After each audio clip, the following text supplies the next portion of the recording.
Welcome to Not My Generation, the political podcast that looks at political events and issues through a generational lens. I am Professor James Davenport. This is my co-host, Dr. Emily Stacey, and this is the free speech edition of Not My Generation. So we're going to be talking about issues related to freedom of speech and how that interacts with the social media environment that has emerged in the last couple of decades. And so I wanted to start off by just talking about what do we mean by free speech and how it's been defined. I know a lot of people, so let's start with the Constitution. First Amendment says that Congress shall make no law abridging the freedom of speech. So I guess that means I can say anything I want, anytime I want, anywhere I want, and I don't have to worry about any consequences whatsoever. Is that what that means? That's definitely not what that means, right? There are consequences to free speech, and we need to be aware of that. There are consequences in the real world, and there are certainly consequences online as well. Absolutely. For you and I, regular folk, as well as folks in the White House. You have to be knowledgeable about the environment in which you are in.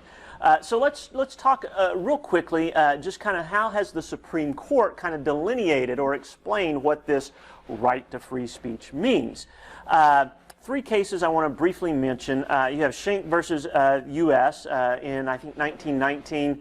This, the court enunciates the clear and present danger doctrine and uses the famous example of not yelling fire in a crowded theater, right? You can't, if you're sitting in a movie theater and you think, oh, this would be funny, let's yell fire and watch everybody run over and trample each other. The court has said, that's not protected speech, right? You've created harm as a result of that speech. And so that's kind of the first time the court has tried to enunciate what are the limitations, if you will, on speech. And then in the 1940s, you have Chaplinsky versus New Hampshire, which I think is one of the more interesting cases on free speech, where the court says that fighting words are not protected speech, right? So I walk into a crowd, I start insulting people and saying all sorts of negative things, and somebody has enough and they come over and punch me in the nose. I can't, when the police show up, I can't just say, oh, I was exercising my free speech rights, you can't arrest me. What the court said in Chaplinsky was, if you utter these fighting words, those aren't necessarily protected. Now, what makes this case interesting to me is, after that ruling, you had a variety of municipalities and even some states, you know, putting together these lists of fighting words and say, you can't say these words, right? And then people started suing, saying, I'm an American, I can say what I want. And these cases start rolling back up to the Supreme Court. And the court actually did strike down those laws banning the saying of certain words. And what the court said was that you can't predetermine what fighting words are. In other words, it's contextual, conditional, right? Because what might really get you upset might not get me upset at all. And so the context in which they're uttered matters. And then finally in 1969, you have Brandenburg versus Ohio, which the court revises the standard and says that only that speech which will result in a high likelihood of imminent lawlessness action can be prevented by the government. And that imminent, that word imminent means there has to be some timeliness to it. If I'm out here, for example, if I'm down in Norman and I've got a crowd of people and I'm talking about how awful all of those OSU Cowboy fans are and how they come into our communities and they take our jobs and they don't, you know, speak the right language. They have this funny dialect and all of this stuff. And I say, we need to get rid of these people. And I get the crowd whipped up and they look around and there's someone with an OSU t-shirt on. Get them! And the mob and beat them up or whatever. When the police again come, I can't say, I didn't hit them. I didn't do anything. I was just practicing free speech. If your speech leads to imminent lawlessness, it's not protected. Now, if I said, you know, I don't like OSU fans and I think they're horrible people, and then 6 months later you bump into one and they make you mad or something and you beat them up, I can't be held liable for that, So that there is a timeliness element. So those are the cases that currently guide the court's thinking on free speech, and the court has been very protective of a broad range, allowing a broad range of speech, even speech that we don't particularly like. such as hate speech. The court has been very, very reticent to try to, define hate speech and then regulate it. They have allowed jurisdictions to add penalties if a crime is racially or in some other way motivated out of hostility towards a particular group. They've allowed additional penalties for that. But as far as punishing the speech itself, they've been very, very hesitant to do that kind of thing. Now, in that area, it is important to understand that this restriction on punishing people for speech is a restriction on governmental entities, right? So the state of Oklahoma can't punish me for something I say on this podcast. But it doesn't regulate private entities. And so a couple of examples. So if you own your home and you have guests over, you can determine what you're going to allow them to say in your home, right? That's your residence, and if somebody says something you don't like, you can kick them out. And there's nothing in the First Amendment that prevents that. By the same token, if let's say you work for a private company and you get on social media and you start trashing that company and saying how horrible your boss is and all of this, and you show up to work the next day and they fire you, they didn't violate the First Amendment either, because they're not covered under that. So it is important to understand that this restriction on punishing people for speech is related to the governmental entities, right? And sometimes we get that confused, and we think because, for example, Senator Cotton from Arkansas just recently did an op-ed for the New York Times that they published on their online edition. Big controversy. Lots of people get upset about it. The New York Times then comes back and says, "We're sorry, we didn't think this through, and we're not going to put it in the print edition." Right? And then you have people claiming this is censorship. This is banning free speech. No, because the other thing about this is, although you have a right to free speech, you don't have a right to require anyone to provide you a platform for that speech, right? That's right. And so I may be able to utter things, but I can't force the Oklahoman or the New York Times, USA Today, to publish it and to broadcast it beyond my utterance. And so that, too, is an important understanding of the limitations on this right of And isn't that where the internet then comes in, right? That's exactly right. Just because, your traditional outlets, media outlets, do not have to broadcast you or print or publish the things that you are saying, whether they're good or bad or hate or not. That is the wonder of the internet and the civil discourse that we have gotten ourselves in currently in or in some cases the uncivil discourse. That it's certainly a consequence of the unfetteredness, really, of the internet itself. Right, and that is so especially social media is a platform, right? Absolutely. And I can put stuff out. I can create a blog and post whatever I want to on that blog, and then push it out through all sorts of social media platforms. And it might get a much wider audience than if I was just speaking to a group of people or something here locally, right? And that gets us to another thing, which is the First Amendment doesn't protect you from reactions to your speech, right? Whether those reactions are people saying, I disagree and I think you're wrong, or criticizing you for saying it.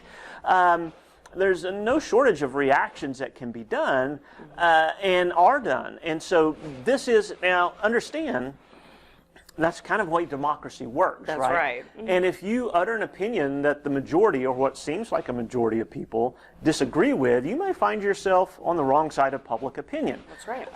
That doesn't, by the way, necessarily mean you're wrong. No.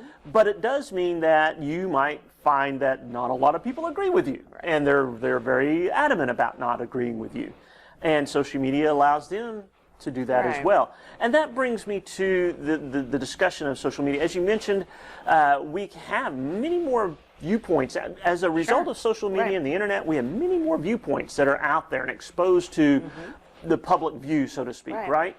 And that has caused a lot of consternation amongst some people who either don't like certain views that are expressed or who think that social media platforms should do a better job of regulating the speech on those platforms. In fact, President Trump issued an executive order, right, about this. You want to talk about that a little bit? So just generally speaking, before we get to Trump, it's an interesting kind of point to make about social media, because whenever you are signing up for these services, you are also signing terms and conditions, right? You're signing the terms of service as well as their privacy policies. So you, and I'm going to steal from the libertarians here, have a personal responsibility, right? Individual responsibility to understand and know what you're getting into before you sign that contract, right? This is one of my passions, right? The internet and digital privacy, digital rights, because so many people, especially in the younger generations, are just blindly agreeing to these things, not realizing that they are binding legal contracts, right? If they weren't, the internet would pretty much topple over. And so just because you don't think that it is legally binding on your behalf, and that you don't think that Twitter is looking for your, illicit photograph, or the bad things maybe you're spewing, threats against the president or something like that. If you don't think that those corporations are going to punish you for those things, you're absolutely wrong, and then they are going to turn over your data to the government, and you're going to obviously face other charges as well. And so it's kind of a multi-layered regulatory environment for the consumer, right? For solely the user of these platforms, because I love talking about terms and conditions. It's one of my favorite units in my American federal government classes. I make them read their terms of service on their favorite platform, and every semester I have to clean brains off the back of the walls because they are completely blown away by the things that they have signed. And so again, it becomes a personal responsibility issue. But those corporations, they're going to enforce them where you're not going to have a whole lot of legal wiggle room to fight back, because of course in those terms of and conditions, most of them have binding arbitration clauses, right? And in fact, one of the more scarier terms of service, Snapchat removes your right to a trial by jury. It is in bold print at the bottom of the terms of service, right? And so when we talk about these social media companies, we are talking about those private corporations, right? And so they have maybe a public responsibility to do a little bit more surveillance of the content, right? So if we're talking about pornographic material, bullying, cyberbullying, for example, that can lead to certainly actions in real life, terrorism, etc.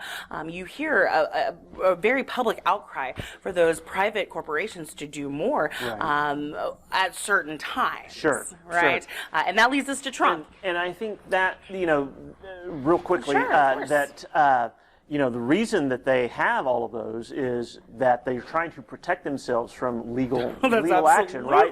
Either they don't want to be sued by someone, or they don't want the government saying you were an accessory to this criminal activity, right? And so they put these in to protect themselves. If you get in and start reading those, you're like, well, where's my protection, right? Sometimes. That's absolutely all the time, yes. And this is the question of ownership, really. Who owns this information? And quite frankly, if you're on Facebook or Twitter or whatever, they become a co-owner at the minimum of the information that you put on there. That's the very base level, right? Anytime you are sharing your information, whether it is with a social media corporation or if it's you banking online, they become a de facto owner of your data, right? Exactly. And there's this fun little legal doctrine called the third-party doctrine. And so within each of these terms and conditions, and again, I don't care if it's AT&T we're talking about, or Twitter or Instagram, etc. Basically, these third-party doctrine, the third-party doctrine allows for those platforms that you're sharing your data with to then allow third parties to access that data. So when we talk about, say, Facebook selling off your data, they're not necessarily selling it off to the highest bidder, but you have, through just the course of clicking, yes, I agree, give me some Facebook, you have given Facebook the right to allow those third parties to access your data, right? kind of makes you think maybe I need to go back and reread some of these terms and agreements. I would recommend it, sir. And they change all the time, and they don't have to let you know when they change. And so you can go into your Facebook Terms of Service today, and it'll tell you at the top, this was updated at this date. Go in 6 months later, and it can be the same document, or it can be a completely different one, and they don't have to let you know. Right? There is a famous instance back in 2009 where Facebook changed its defaults, right? The default settings on all users' accounts overnight. What once was private, where Facebook users had their profiles, like photos, whatever, set to private, became public overnight. Interesting. Right? And that was a shock to the census to a lot of folks. You had a very big pushback against Facebook at that time. But even in 2009, we were already the frog in the pot who had been boiled, right? We lived. We were addicted. Yeah, it's a no-win situation. And I think that's an interesting divide between, say, maybe millennials and even the younger generation and Gen X and older generations, is that my generation and the older generation are much more comfortable with Facebook today, right? We use it a lot. Yeah, you do. And we don't realize, listen, none of us read those terms. I can guarantee you there are very few of us that read those to know what we're doing there. But there's been so many other options as far as social media goes developed since Facebook. Yeah, absolutely. And we see a lot of young people using these newer ones. Right. And I can't even keep up with the names anymore of what's out there. But you should be careful, because if you are, say, a Gen Xer trying to go to a new platform, a lot of the newer platforms are actually owned by Facebook. Look at that. So you do need to be careful. So you have to know who owns what, right? Yeah, it would be helpful. So, interesting. Yeah. Okay, so let's get to the president's executive order. We kind of had a little diversion. We like to do that. So the idea that social media really caters to niche audiences, right? You can, depending on who you are, and that's why political campaigns love it so much. In fact, spending, electoral spending and campaign spending on online digital ads has outpaced television and radio ads in recent years. Interesting. They're spending bukus of bucks online because they can cater their message to different audiences, even within the same household. James maybe leans more towards economic issues in his household, but his wife maybe is more about education or environmental issues, but they're both conservatives. They're going to get two different ads probably from the Republican candidate, but on different issues, right? And so digital advertising has allowed for those candidates, those political parties, and political leaders, all of us really, to have the ability to really market ourselves directly to the audiences that we're trying to reach. And so again, therein lies the President Trump. An excellent example of that concept of micro-targeting. That's absolutely right.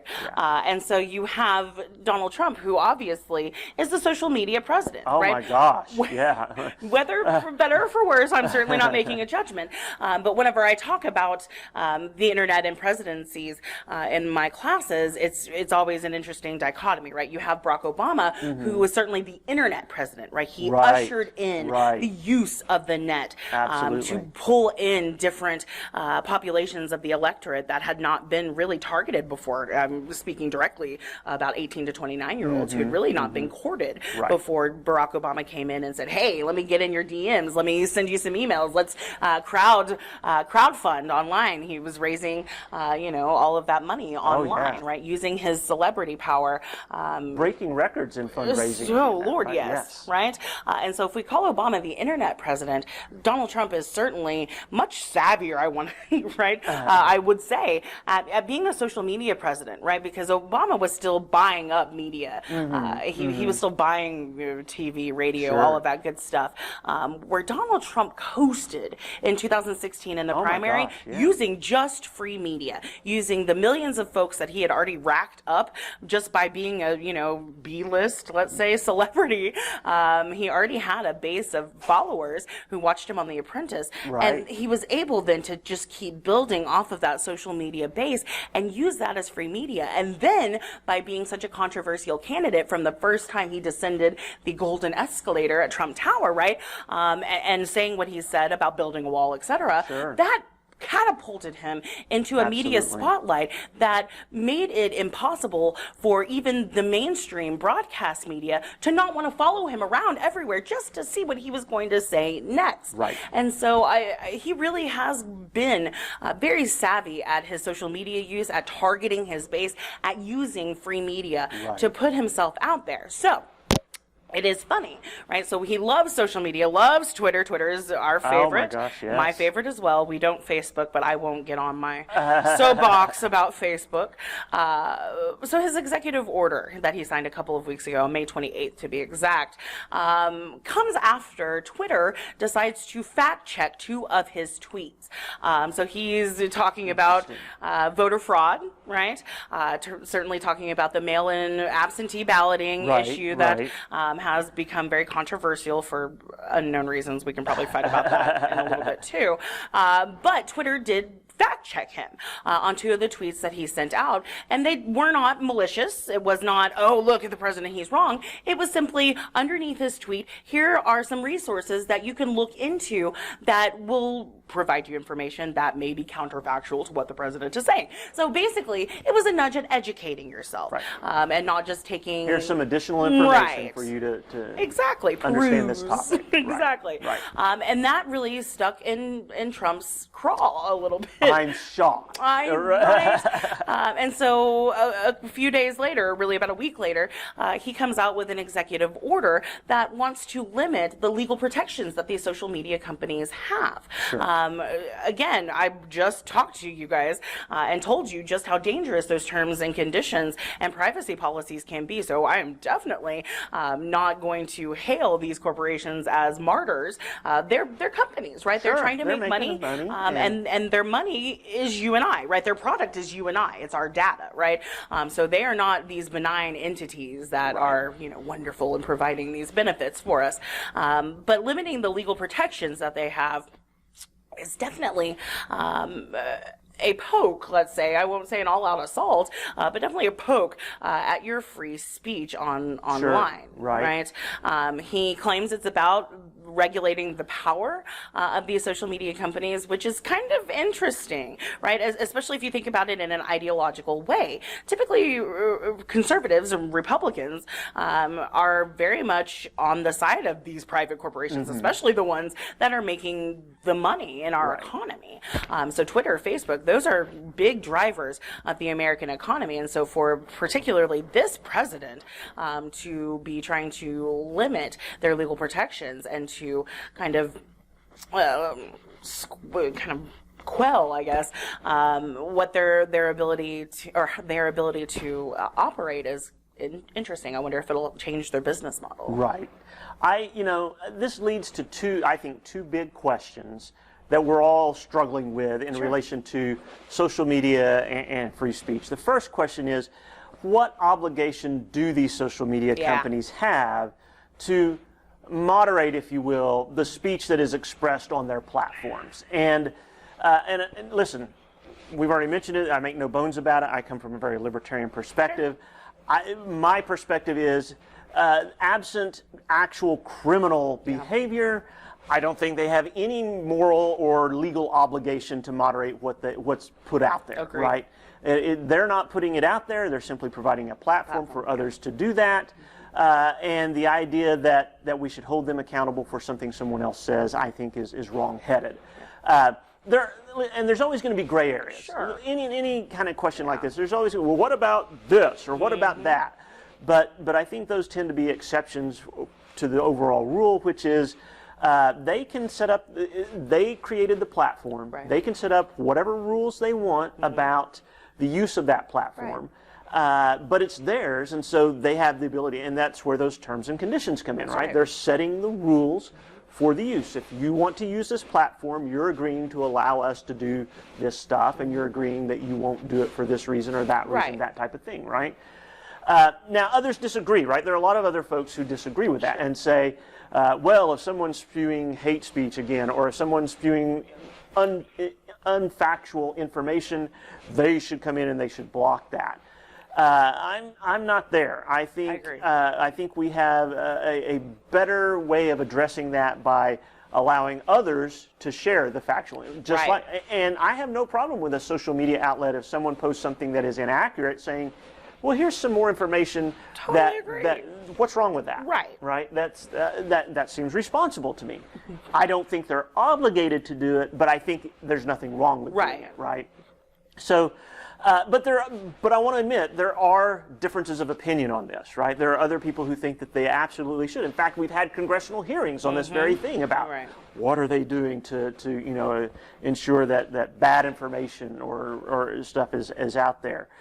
The other question that prompts, at least for me, is, should the government regulate social media companies, right, to ensure that either appropriate or inappropriate speech is not presented on there, or that balanced views, and I think this is where Trump would, balanced viewpoints are given opportunities to share their information on these. And again, I'm just not there. So in both instances, it becomes a question of you, again, the consumer of these platforms, do you like not paying for these platforms, right?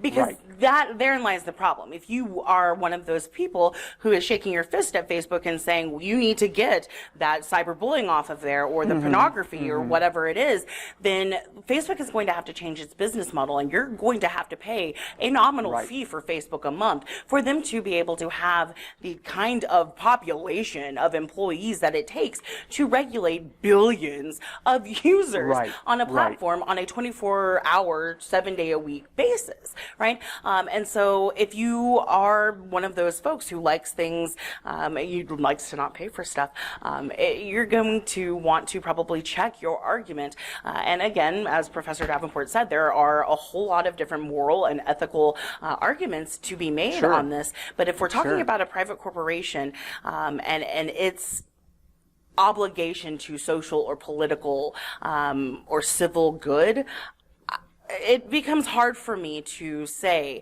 that this private corporation should be censoring us, right? Because that becomes, for me, a slippery slope. And as you guys know, I'm at the other end of the spectrum from Professor Davenport, but on occasion, those ends meet. There's points of agreement. There's common ground, Absolutely. Yeah, absolutely. You've got to be really careful about what you're saying you want from your social media corporations and what kind of responsibility you want them to have, because at a certain point, you're going to allow them to be able to regulate us in the same way that the government is. I'm afraid. And I have this question is, I wonder how much of a generational difference there is on that topic. It seems to me, now this is just my perception, that some of the younger generations are more comfortable with the idea of regulating that kind of stuff.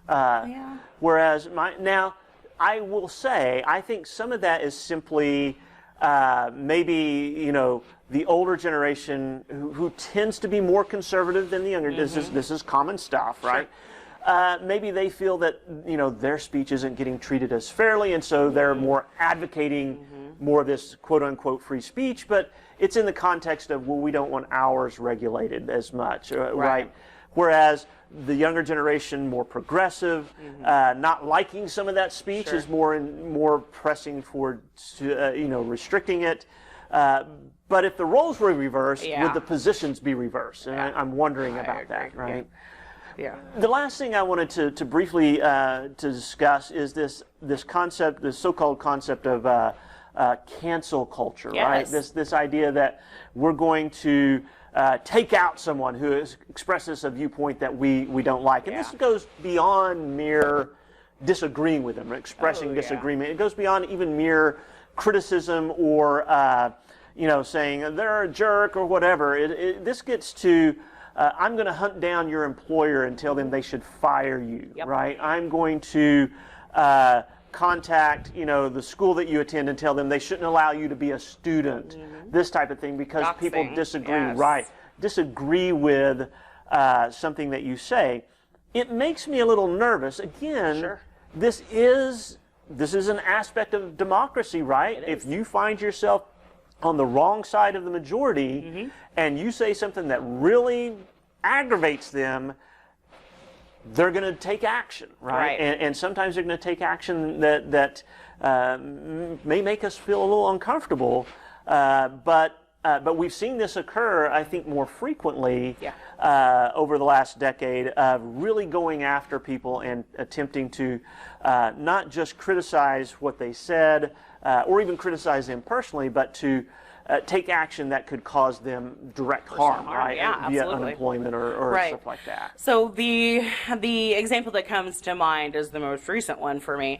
I don't know if you saw over the weekend, there is a man who was riding a bike in, I want to say Maryland, but he comes upon some kids, or what I guess are about 18, 19. They look like children, though, in the video. And they're putting up flyers for the Black Lives Matter rally that's coming up in their town. And this man on the bike and on a bike trail is very angry. Yes. And he assaults these people, these minors, with the posters. And it turns out, right, so immediately, right, this video goes viral. I, again, am a Twitter addict, so on Twitter. And there's a little Twitter posse, right? There is a Twitter posse that gets together, and they go after and go about finding out who this guy is, identifying him.